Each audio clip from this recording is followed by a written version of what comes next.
उसको पा नहीं सकते, हम उसको ढूंढ नहीं सकते, हम उसको तलाश नहीं कर सकते।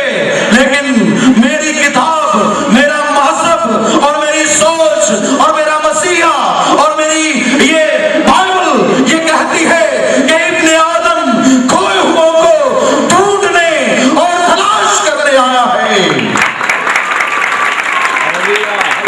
वो लोग जो दुनिया की भीड़ में खो चुके हैं, वो लोग जो सोने और चांदी की चमक में खो चुके हैं, वो लोग जो इस दुनिया की ऐशो इशरत में खोए हुए हैं, मसीहा उनको ढूंढता है। मेरा मुनज्जी नजात दहिंदा यीशु मसीह उनको ढूंढता है। हम एक गीत गाते हैं, ओते हर बुआ खड़कांदा है, ओते फिरदा वेड़े वेड़े।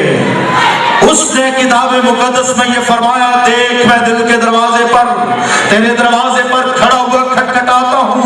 अगर कोई मेरी आवाज सुनकर दरवाजा खोले तो मैं उसके साथ अंदर आकर खाना खाऊंगा और वो मेरे साथ। मेरी अजीज बहन, मेरे भाई, मेरी बेटी, मेरे बेटे, वो तो तुझे ढूंढ रहा है। तू जो इस वक्त अपने मसाइल पे शिकार है, तू जो अपने मसाइल में खोया हुआ है, तेरे साथ डिप्रेशन जुड़ गया है, तेरे साथ टेंशन लग गई है। हर वक्त जब देखें तुझे टेंशन ही टेंशन है, जब देखें तुझे डिप्रेशन है, जब देखें मायूसियों ने तुझे घेरा हुआ है, जब देखें नाउमीदियों ने तेरे सर पर डेरे डाल रखे हैं, ऐसे में तेरे पास एक ही उम्मीद है, यीशु आया है, यीशु आया है, यीशु आया है और वो तुझे ढूंढ रहा है, वो तुझे ढूंढता है, वो तुझे ढूंढ रहा है, वो तुझे तलाश कर रहा है, वो तुझे आवाज देता है कि ऐ मेरी बेटी, है मेरे बेटे, तू मेरे पास आ जा।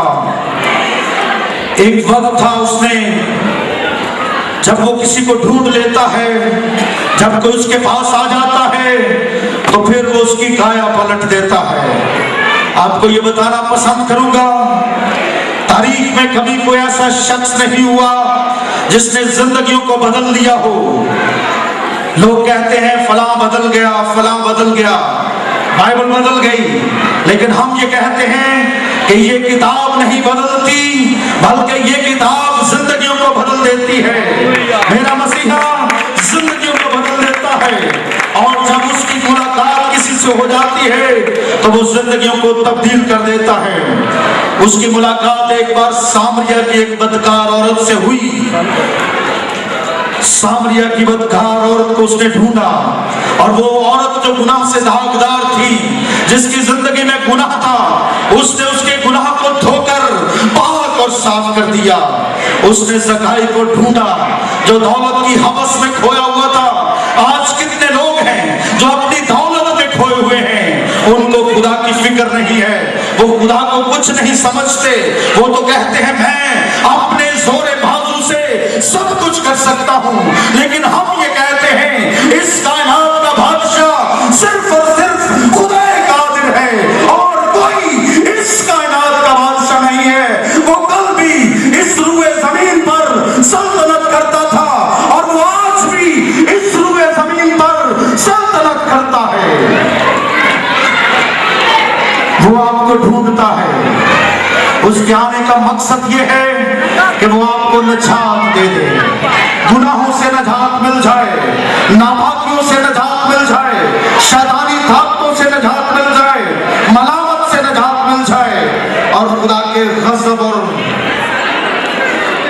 बुरी दुनिया और शरीयत से निजात मिल जाए।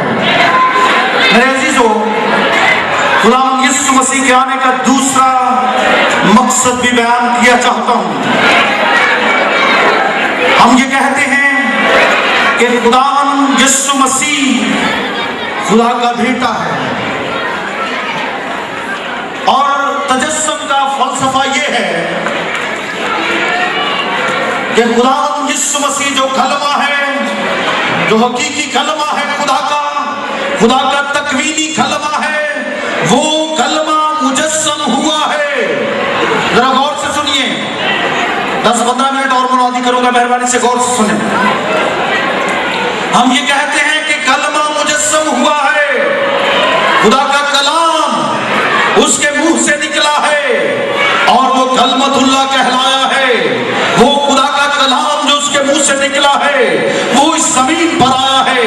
और दूसरी सूरत में हम ये कहते हैं खुदा ने इस दुनिया में जिस्म इख्तियार किया है। तजस्सुम का फॉर्मूला यही है। तजस्सुम को कफारा से हम अलग नहीं कर सकते।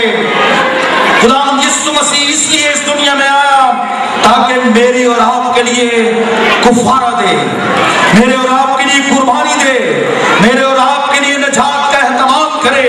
और बाइबल मुकद्दस और खुदा का जो नजरिया है वो ये कहता है कि बगैर खून बहाए मुआफी नहीं हो सकती। वो गुनाह जो इंसान करता है, अगर जब तक कुर्बानी नहीं दी जाती, जब तक कुर्बानी नहीं दी जाती, मुआफी नहीं हो सकती। बगैर खून बहाए मुआफी का कोई फार्मूला नहीं है। अगर आपको याद हो, बाग एदन में हमारे जद्दे अमजद आदम और हवा ने गुनाह किया था। आदम और हवा ने गुनाह किया, बाग एदन से निकाल बाहर कर दिए गए। लेकिन इसके बाद आरसी तौर पर खुदा कदूस ने एक इंतजाम फरमाया। गुनाह के बाद उन्होंने देखा कि हम नंगे हैं।